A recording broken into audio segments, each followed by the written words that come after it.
दीक्षा होती थी, जैसे आज आप क्लीन होके बैठोगे, आज यहाँ से अभी निकलोगे आप एकदम क्लीन होगे, एक स्मृति शेष नहीं होगी। आप आंख बंद करके देखेंगे, सुनेंगे, एक भी गंदा विचार आपके मन मस्तिष्क में नहीं आएगा। आप लाना चाहोगे गंदा विचार तब भी नहीं आएगा।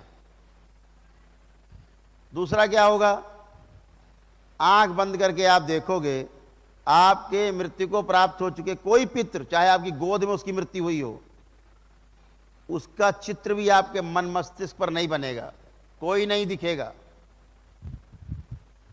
सारी पेशियां कट चुकी होंगी, सारी पेशी, किसी की एक पेशी शेष नहीं होगी, कोई सवारी पेशी नहीं बचेगी। ये इस बात का प्रमाण होगा कि आप पूरी तरह से शुद्ध हो गए। यानी आपके बेटा भी खत्म हुआ हो, भाई खत्म हुआ हो, पुत्र खत्म हुआ हो, चाहे मां खत्म हुई हो, वो भी नहीं दिखेगी आपको आंख बंद करके। मतलब अस्तित्व से उसका नामो निशान पूरी तरह नष्ट हो गया।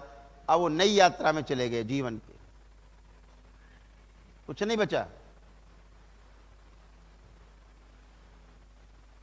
तो ऐसे करते थे गुरु, आपको क्लीन, फिर पंच महाभूत की शुद्धि करके, सिद्धि करा के, और तब दीक्षा देते थे। तब आपका एक नया जन्म होता था। पुराना सब गंदगी हट करके एक नया नाम देता था गुरु। तो आपको गुरु परंपरा से जोड़ता था, जहाँ केवल सिद्ध लोग होते थे, अच्छी मानसिकता के, शांत मानसिकता के लोग होते थे। जब उनके डीएनए में आप जुड़ जाते थे, आप भी शांत रहते थे। जैसा वो करते थे वैसा आपका करने का मन होता था। जैसा आपने देखा होगा, आपके परिवार के सदस्य की जो मानसिकता, जब उसको आप देखते हैं तो आप में उसकी गंदगी आने लगती है। तो परिवार की परंपरा से वो काटते थे, आपको तोड़ते थे। जैसे यहाँ डीएनए ब्रेक होता है, ऐसे पूर्ण गुरु आपको ब्रेक करता था। तो केवल गुरु परंपरा से ही आप जुड़े रहते थे और आपका जीवन धन्य हो जाता था, शांति का, सुख, आनंद का अनुभव होता था।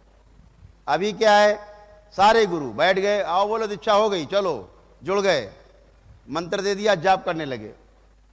जुड़ तो गए, बहुत सरल, परिवार से कटे नहीं, परिवार की गंदगी गई नहीं कहीं, वो सब में भरी है, वो आप में भी भरी है। और गुरु परंपरा में जो दुष्ट बैठे, नालायक, मर चुके, उनकी गंदगी और आप में लद गई। अब डबल हो गया, अब आपके कर्म भोग दुगने हो गए। गुरुओं का भी ढो, अब गुरु को भी ढो साथ में, उसको भी लाद के घूमो, वो भी आपको तंग करेगा। तो कोई ध्यान व्यान होता नहीं। कहने की बातें, बहुत साधक, गुरु जी हमको तो बजरंग बली दिखाई देते। मैं देखता है, यार खबीस को देख रहा है, खबीस इसको बजरंग बली बन के दिखा रहा है, मैं बजरंग बली, पूजा खा रहा है और मारे डाला है। अच्छा तो ठीक हो, नहीं गुरुजी घर में बहन को पेशी आ रही है, अम्मा को कैंसर है, बप्पा पैरालाइज हैं, और गुरुजी हमें तो पागलों जैसी स्थिति हो गई है। लेकिन बजरंग बली दिख रहे हैं उन्हें, दुर्गा मैया दिख रही हैं, बजरंग बली दिख रहे हैं उन्हें, शीतला मैया दिख रही उन्हें, सब दिख रहे हैं, लेकिन मरे जा रहे हैं। घर में खाने को नहीं, गुरुजी मर रहे भूखे। देवी देवता का आपको आशीर्वाद मिले, साथ मिले, और आप भूखे मरे, आपके काम खराब हो, आपके घर में बीमारियां डेरा डालेंगी? कभी नहीं, कभी भी नहीं। ये तो वही हाल है कि साहब सूरज निकला हुआ है, नहीं साहब अंधेरा है, दो बातें एक साथ नहीं होंगी। प्रकाश है तो अंधेरा नहीं ही होगा।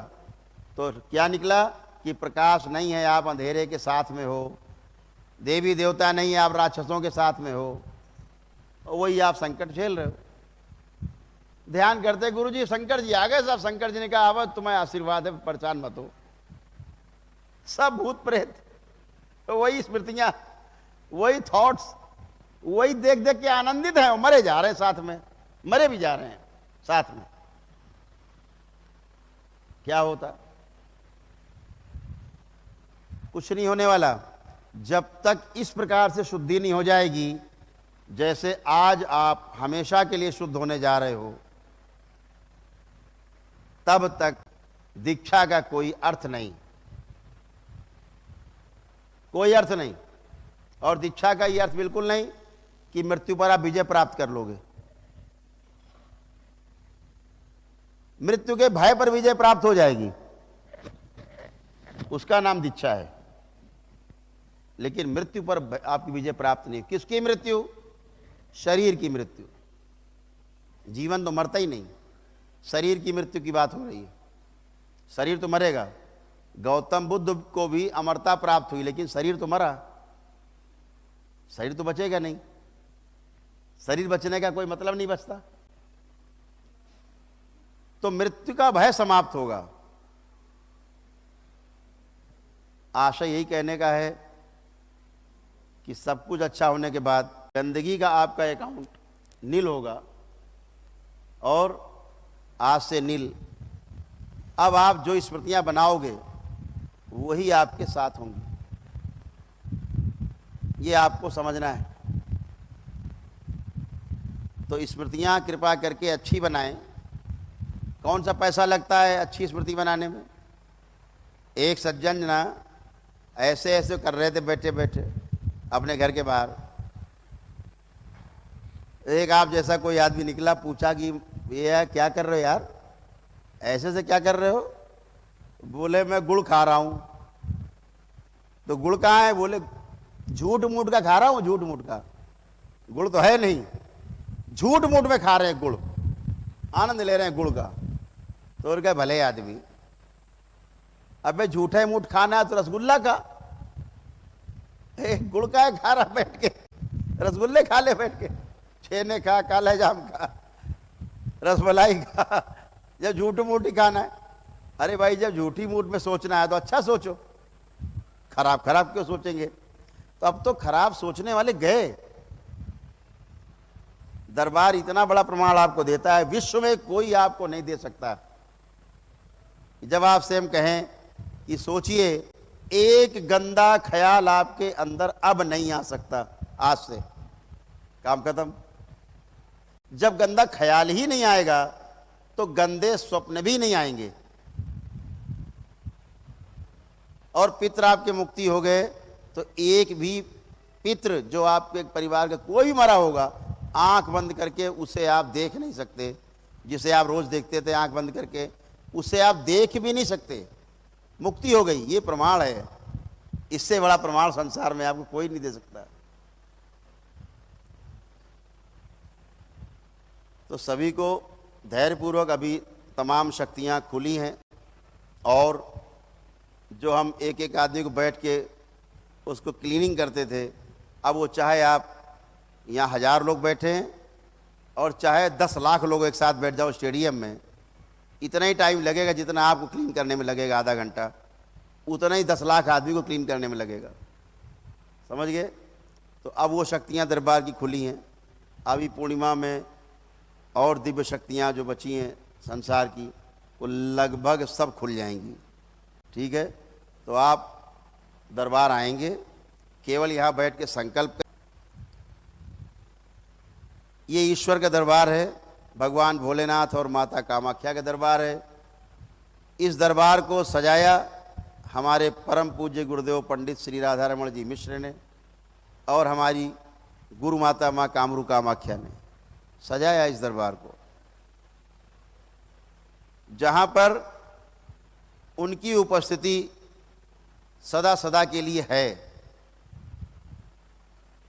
यही है, हर क्षण है, सतत हैं। तो यहाँ पर जितनी भी शक्तियाँ हैं स्वचालित हैं, सारी दिव्य शक्तियाँ, सारी दिव्या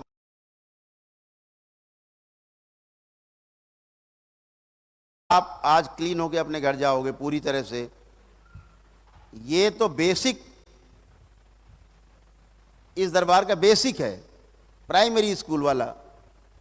इसके बाद तो भी junior high school, high school, college, degree college, ये बाकी है। ये तो उसका बेसिक पार्ट है कि पहले जब तक ये गंदगी नहीं चली जाएगी तब तक अभी आप जब सुनने के लायक नहीं बने, मैंने आपको 4 चीज़ें बताई थी, सुना आपने कभी वीडियो में? समाधि प्राप्त करने के लिए 4 चरण। पहला चरण श्रवण का, यानी ठीक से सुनना, ध्यान पूर्वक सुनना। दूसरा चरण मनन का, जो सुना गया उसको एनालाइज करना, मनन करना उसके ऊपर। तीसरा चरण निधिध्यासन का, जो सुना, मनन किया, सही पाया तो आचरण में उतर गया, उसे कहा गया निधिध्यासन। इसके अनुसार हमने बताई हुई विधियों के, गुरुओं के अनुसार चले, इन 3 के बाद जो प्राप्त होता वो समाधि है, यानी मन की मृत्यु और आत्मा का वास्तविक प्रकाश उदय होता है। तो ऐसे 4 चरण हैं। ये 4 चरण प्राप्त करके ही आप ज्ञान को उपलब्ध होने की यात्रा पे पहला कदम रखते हैं। आप समाधि अवस्था में कोई ज्ञान नहीं, सब झूठ, एकदम झूठ। समाधि में कोई ज्ञान नहीं है, एकदम नहीं है, नील सन्नाटा है, अभूतपूर्व सन्नाटा। न इच्छा है, न विचार है, न आशाएं हैं, कोई टेस्ट नहीं, कोई थॉट्स नहीं, कोई डिजायर नहीं, शून्य हो गया है। ये समाधि है। समाधि का अर्थ समय आधि, यानी आदि माने जहां अंत, आदि माने शुरुआत, आधि माने अंत। तो समय आधि, समयाधि, जहां समय का अंत हो जाए वहां पहुंच जाएं आप, वो अवस्था समाधि की है। साम्यांत हो जाए, यानी अभी तो समय है, क्या बज रहा है भाई, बोले 1:30 बज रहा है। उस अवस्था में जाइए पीछे चलते हुए जहां समय था ही नहीं, सब चारों ओर जल राशि, चारों ओर जल राशि, चारों ओर अथाह जल राशि। धीरे धीरे धीरे निर्माण होना शुरू हुआ ब्रह्मांड का। ये 84th ब्रह्मांड में हम ट्रेवल कर रहे हैं। 83 ब्रह्मांड इससे पहले डिस्ट्रॉय हो चुके, जिसमें 63 ब्रह्मांड पूरी तरह से डिस्ट्रॉय हो गए और 21 ब्रह्मांड धीरे धीरे डिस्ट्रॉय हो रहे हैं। सबसे कम डिस्ट्रॉय हुआ है जो 83वां ब्रह्मांड था, और सबसे ज़्यादा जो नष्ट होकर थोड़ा बचा है वो 64वां ब्रह्मांड है। ठीक है, तो ये 84वां ब्रह्मांड की यात्रा में हम लोग चल रहे हैं। ऐसे 108 ब्रह्मांड की यात्रा मानव जाति करेगी। अभी तो ये 84th ब्रह्मांड में हम ट्रेवल कर रहे हैं। तो जब समय का अंत हो जाए, समय का अतिक्रमण करके आप आगे पहुंच जाएं जहां समय नहीं है, क्या बचा? सन्नाटा। यही समाधि है, कोई प्रश्न नहीं है। तो अभी जहां आप नहीं थे, जहां आप नहीं थे वो समय का अंत है। यहां से इधर से देखें तो, उधर से देखें तो समय की शुरुआत है। ऐसे तो हमें ट्रेवल करके वापस कहां पहुंचना है? जहां समय का अंत हो जाए, समय आधि हो जाए, समाधि हो जाए, लेकिन वहां ज्ञान नहीं है। आपको उठा के मंगल ग्रह पर रख दें अकेले, अब बताओ क्या करोगे वहां? और आपको वहीं रहना है, अब बताओ क्या विचार करोगे? सन्नाटा हो गया। ऐसे ही समाधि में ज्ञान नहीं है। ज्ञान का द्वार है समाधि, पहला द्वार, जहां से आप अनुभव, समाधि का पहला अनुभव हुआ, आपको अनुभव है वो, उस अनुभव से आपको परमात्मा तक जो नहीं दिखता, जिसके लिए हम लालायित रहते हैं, उसकी झलक जहाँ दिखती है उसका नाम है समाधि। लेकिन पूरा पूरा देखना संयम के द्वारा संभव है। बिना संयम के, समाधि के बाद संयम की यात्रा शुरू होती है, तब ज्ञान को उपलब्ध होते हैं। कहा गौतम बुद्ध को समाधि हो गई पीपल के वृक्ष के नीचे, तो ज्ञान को उपलब्ध हो गए। कोरा झूठ, वहाँ केवल इतना हुआ, इच्छा विचार आशाएं शून्य हो गई। इसीलिए गौतम बुद्ध को जब समाधि हुई पहली बार, 1 सप्ताह तक उठे नहीं, आंख नहीं खुली, इच्छा विचार आशा नहीं, पलक खोलने की भी इच्छा नहीं।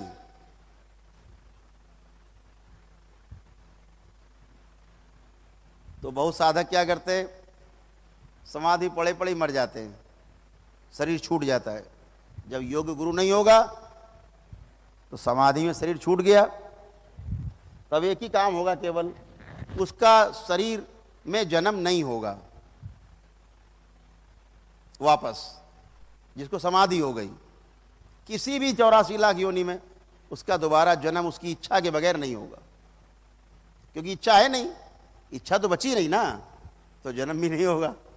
अभी तो जन्म हमारा इच्छाओं के वशीभूत होकर होता है, ये रह गया करना, अभी ये छूटा जा रहा, वो बच्चा छूट गया, भाई छूट गया, संपत्ति छूट गई, भोगना रह गया, इन इच्छाओं के कारण फिर वापस गिरे धरती पे। तो वो समाधि है। ऐसे 4 चरण हैं, ऐसे आपको धीरे धीरे अनुभव होता है, वो आपका ही प्रयास से होता है। गुरु का काम सिर्फ इतना है, इंगित करना शब्द के द्वारा, शब्द से इंगित वस्तु, वस्तु में निहित अर्थ, और अर्थ से साक्षात्कार करा देना, अध्ययन करा देना, इतना काम गुरु का। अर्थ से साक्षात्कार हो जाए, इसे अध्ययन कहा गया। ठीक, जो विधि है उसे अध्यात्म कहा गया। आगे का काम आपका अनुभव करना, गुरु का सिर्फ इतना काम, शब्द, शब्द से इंगित वस्तु, वस्तु में जो निहित अर्थ है उसको समझाना, अनुभव कराना, और अर्थ का साक्षात्कार करा देना पूरा आपको। ये अध्ययन पूरा हुआ। ऐसे उसके लिए श्रवण करना बहुत आवश्यक है, सुनना ध्यान से बहुत आवश्यक। अभी तो आपके अंदर इतने भरे हुए बैठे थे, आपको सुनने ही नहीं देते थे। अब गुरु बोल रहा है, आप टेक ऑफ कर गए, उड़ गए। कौन सुनने वाला? कोई नहीं। सुनने वाला अंगूठे में बैठा, जिनको सुनना नहीं मेधस कंट्रोल करके बैठे। जब सुनोगे नहीं, श्रवण नहीं ठीक से होगा, श्रवण नहीं होगा, एक आप अच्छे श्रावक नहीं बनेंगे, मनन होगा नहीं, मनन नहीं होगा तो क्या करोगे पता है? फिर आप सुनने में मिसिंग होगी तो क्या करोगे पता है? आप चिंतन करोगे। चित्त की 2 क्रियाएं, चिंतन और विश्लेषण।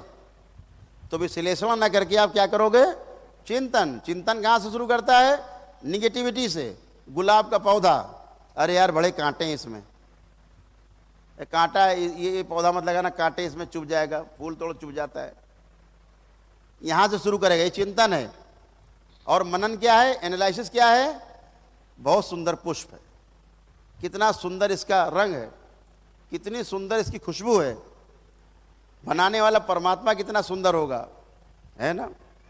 एक एक उसके कितने इसके गुण हैं पुष्प में, ये दिखेगा जब आप मनन करेंगे। और ऐसा नहीं कि मनन करने वाला का ध्यान कांटे पे नहीं है, कैसे कांटे से कैसे बच के फूल को तोड़ा जाए, इस पर भी है। इस कांटे का कौन सा सदुपयोग किया जाए, इस पे है। ये मनन है, ये विश्लेषण है, ये एनालिसिस है। एनालाइज करते हैं आप। एनालाइजिंग जो होती है तभी हो पाएगी जब बात को आप ठीक से सुनेंगे। नहीं सुनेंगे, केवल आपको कमी निकालनी है कि इसको एक कमी बतानी, पूरा लेक्चर सुन लो 1 घंटे का, लेकिन एक बात पकड़नी है गुरु जी की, जहां पे गुरु जी को ढेर किया जा सके पूछ के। बाकी भूल गए, 100 बताई, ध्यान ही नहीं है, क्योंकि एक ढूंढ रहे हैं, कोई मिल जाए, कोई एक मिल जाए। तो एक गुरु जी ये वाली बताओ, ये चिंतन है। कमी निकालना, जैसे वैज्ञानिक करते हैं, कमी निकालना। हर वैज्ञानिक पिछले वैज्ञानिक की कमी निकालने के लिए आतुर है। कैसे पिछले वाले वैज्ञानिक को हम झूठा करार दे दें और बड़े वैज्ञानिक बन जाएं, इतनी दौड़ है। इसका नाम है चिंतन।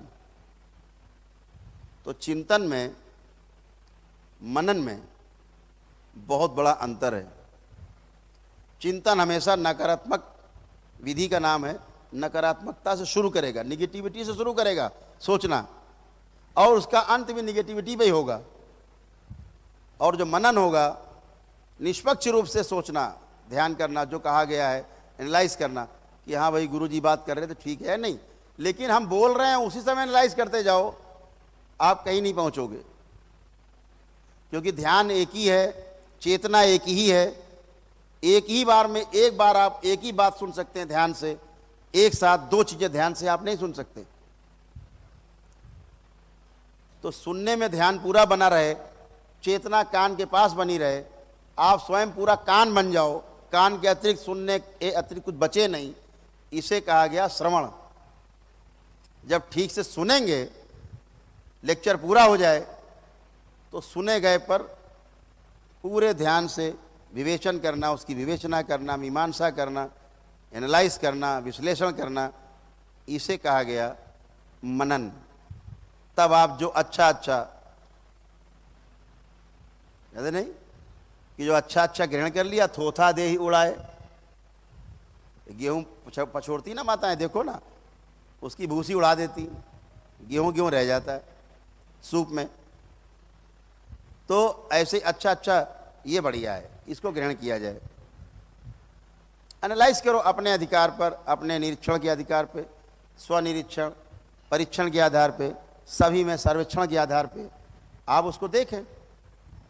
इसे मनन का, इसमें जो चीज़ अच्छी होगी फिर आपके जीवन में उतर ही जाएगी, अपने आप आपके आचरण में आ जाएगी।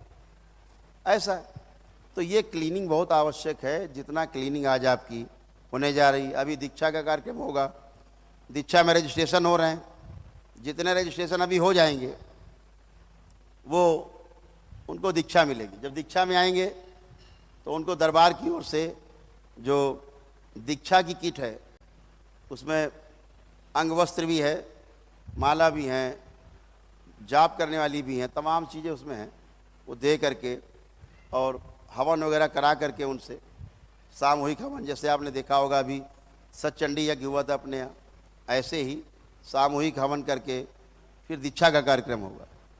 तो ऐसे हमेशा के लिए क्लीन, हमेशा के लिए क्लीन, आप सीधे सीधे बाबा के डीएनए से जुड़ जाएंगे, बाबा की गुरु परंपरा से जुड़ जाएंगे। फिर इस संसार में किसी की हैसियत नहीं जो उस डीएनए में घुस सके। उस डीएनए में घुसने की ताकत संसार में किसी की भी नहीं। अगर देवी देवता भी आना चाहेंगे आपके डीएनए के अंदर तो बगैर इजाज़त, बगैर अनुमति एंट्री नहीं है। ऐसा कोई नहीं प्रवेश कर सकता, सिर्फ आप और आपका शरीर होगा। आप स्वयं देवता हैं। जब आपका शरीर पवित्र है, आप स्वयं ही देवता हैं, आप स्वयं भगवान हैं। भगवान का बीज आपके अंदर है। ऐसे में समझो भगवान कोई सामने आ जाएगा, स्वयं ही भगवान होने की सारी संभावनाएं आपके अंदर मौजूद है। जो बुद्ध के अंदर मौजूद था, महावीर के अंदर मौजूद था, कृष्ण के अंदर मौजूद था, राम के अंदर मौजूद था, वो सब आपके अंदर मौजूद है। आवश्यकता है संतुलित रूप से खाद पानी की, उसमें विचारों का खाद पानी, गुरु कृपा की खाद पानी, हवा पानी, ऐसे सब पढ़ करके मजबूत संरक्षण, कोई गाय भैंस चर ना पाए, और पौधे से वृक्ष बनने की, वृक्ष से फल फूटने की, फल फिर से पौधे बनने की, फिर वृक्ष बनने की, वृक्ष धरती को समृद्ध कर रहा है, धरती वृक्ष को समृद्ध कर रहे हैं, ऐसे साइकिल होने की। पूर्णता नाम दिया इसको, उभय तृप्ति नाम दिया इसको, इसी को नाम दिया सबसे बड़ा, उसे कहा गया आनंद। और उसी आनंद की प्राप्ति के लिए हम सब दीक्षा में जाते हैं। दीक्षा के लिए पूर्ण गुरु के पास जाते हैं। जब अपूर्ण के पास जाते हैं तो गुरु माने जो मरे हैं गुरु, तमाम इच्छाओं को लेकर के मुक्त नहीं हुए हैं, वो सब प्रेत हैं। आपने अगरबत्ती दिखाई, गुरुजी घुसे, आपने इनवाइट किया और घुसे। अभी तो आपके अंदर घुसने का जुगाड़ भी नहीं है, लेकिन हाँ उनको इनवाइट करोगे तो धक्का जरूर मारेंगे आपको। एक घंटे आधे घंटे के लिए झटका जरूर आएगा। अगर आपने उन्हें करके देख लेना प्रैक्टिकल, अंदर तो एंट्री है नहीं। आप कम से कम 7 लेयर की सुरक्षा में हैं। आपके चारों ओर सुरक्षा के, आपके परिवार के सदस्यों के, आपके डीएनए के चारों ओर 7 लेयर की सुरक्षा है। एंट्री का जुगाड़ नहीं। आपके दरवाजे के अंदर कोई घुस नहीं सकता। लेकिन अगर आपने किसी को आवाज दी, क्योंकि ताले पड़े अलीगढ़ के बड़े बड़े, दरवाजा लोहे का है, अंदर आने का जुगाड़ नहीं, लेकिन अगर आपने अगरबत्ती जलाई, फलाने का आवाज दी, भैया कहाँ हो, तो दरवाजे पे आके दरवाजा जरूर पीटेगा, आपका दरवाजा पीटेगा, बड़बड़ बड़बड़ बड़बड़ करेगा, अंदर नहीं आ सकता। दरवाजा तो पीटने का अधिकार दे दिया आपने, दरवाजा पीटने का अधिकार आपने दिया, क्योंकि अगरबत्ती जलाई, इनवाइट किया। गुरु जी कहाँ हो महाराज? आ गए महाराज। दरवाजा पीटेंगे, कान खा जाएंगे आपके, पीट के फिर चले जाएंगे, क्योंकि अंदर आने की जुगाड़ नहीं, तो आराम में आ जाओगे। अगर उससे आप कह दो कि भाग जाओ, कोई नहीं बुलाए तुमको, अपना बंधन निकालो, 3 बार ओम नमः शिवाय, ओम नमः शिवाय, ओम नमः शिवाय, आप स्वस्थ। वो गए, अंदर घुसने का जुगाड़ है नहीं। तो आपको क्या समझना है कि अच्छा सोचना है, अच्छा करना है। जिनकी आप पूजा पाठ करते रहे, जब आपको सुख नहीं दे पाए, वो आपको तमाम संकटों से नहीं आज़ाद करा पाए, वो इसका मतलब था वो सब अपूर्ण थे, बजाय आपको स्वस्थ करने के, आपको अस्वस्थ करने में उनका इंटरेस्ट ज़्यादा था, और सब चले गए। बहुत लोग कहते गुरु जी हमारे गुरु तो ठीक है ना, उनकी पूजा हम कर लें। लगता है जैसे हम उन सबके बारे बात नहीं कर रहे हैं, उनसे अकेले बात करें अलग। अभी आप जब ठीक हो जाते हो, आप कोई कष्ट नहीं, कोई पेशी नहीं, किसी प्रकार कोई विचार गंदा नहीं, कोई पितर दिख रहा नहीं, तो आराम करिए, आनंद से घर जाइए। गुरु जी बात करनी है। आप क्या बात करोगे? अब क्या बात करोगे जब कुछ बचा नहीं? मैं कहता हूं कि आंख बंद करके देखो, एक विचार गंदा नहीं आता, विचार गंदा लाने की कोशिश करो, नहीं आता। पितर सारे चले गए, आपके मुक्त हो गए, गोद में मरा वो पितर आपके, आंख बंद करके देखो, दिखेगा नहीं, नहीं दिखा मतलब सब मुक्ति पाए। आंख बंद करके अपने पितर को भी आप नहीं देख सकते, एक मरा हुआ व्यक्ति नहीं देख सकते आप, जिंदा दिखेगा। जिंदे को आंख बंद करके देखोगे दिखेगा, मुर्दा देखोगे नहीं दिखेगा, मतलब चले गए। दिख रहा है मतलब कोई गंदगी शेष है, तो उसको हम निकाल देते हैं, खत्म, वो भ्रम है आपका। तो ये सब चीजें जो भ्रम है, भ्रम से दूर रहना है। मिलने से मुझसे क्या होगा आपको? आप मुझसे मिलके क्या प्राप्त करेंगे? जैसे आप वैसे हम वहां बैठ जाते हैं, आप यहां बैठ जाओ आके सोफे में, हम में आप में कौन सा अंतर है? एक भी अंतर नहीं है। क्या करोगे मिलके? आप आए, स्वस्थ हो जाएं, आनंद करें, अपना घर देखें। आप हिलते डुलते आते, चिल्लाते दैया मैया हैया दैया करते आते, सब खत्म, एसी खत्म, पेशी खत्म, कोई हाय हुल्ला नहीं, गुल्ला नहीं, इसको खत्म। उसके बाद अब मजे करो, अब क्या बचता है? लेकिन नहीं, मिलना है। क्यों मिलना है? अच्छा आ जाओ, मिल लो भाई, बताओ। गुरुजी वो सन 2001 में बारात में गए थे, तो बारात में जैसे खाना खाया, बस हमें लगा चक्कर आया, वहीं से कोई घुस गया मेरे। अरे भाई अब उसका क्या मतलब 2001 से? आज की बात करो, वर्तमान की बात करो। आप भूतकाल में चले जाते हो, वही भूत है। मैं रोज कहता हूं, कोई भूत प्रेत है नहीं कि बड़े बड़े दांत हैं, बड़ी बड़ी आंखें, आपको खा जाएगा, ऐसा कोई संसार में है नहीं। ये सब बेवकूफों की बातें और बेवकूफी वाली बातें, डराने वाली बातें, डरा करके अपना उल्लू सीधा करने वाली बातें, अपने की पूजा पाठ करवाने वाली, पैर छुआने वाली बातें। रोज कहता हूं कोई भूत प्रेत नहीं होता कि आपको खा जाएगा कोई, सिर्फ आपका भय है, और भय का ही भूत होता है। आपकी स्मृतियां हैं। विज्ञान भी कहता है कि केवल थॉट्स हैं आपके जो आपको तंग करते हैं। बिल्कुल सही कहते हैं, यहां तक उनकी खोज बिल्कुल सही है कि आपके थॉट्स आपको परेशान करते हैं, बार बार वही थॉट्स घूमते रहते, घने हो जाते हैं, डिप्रेस हो जाते हो आप।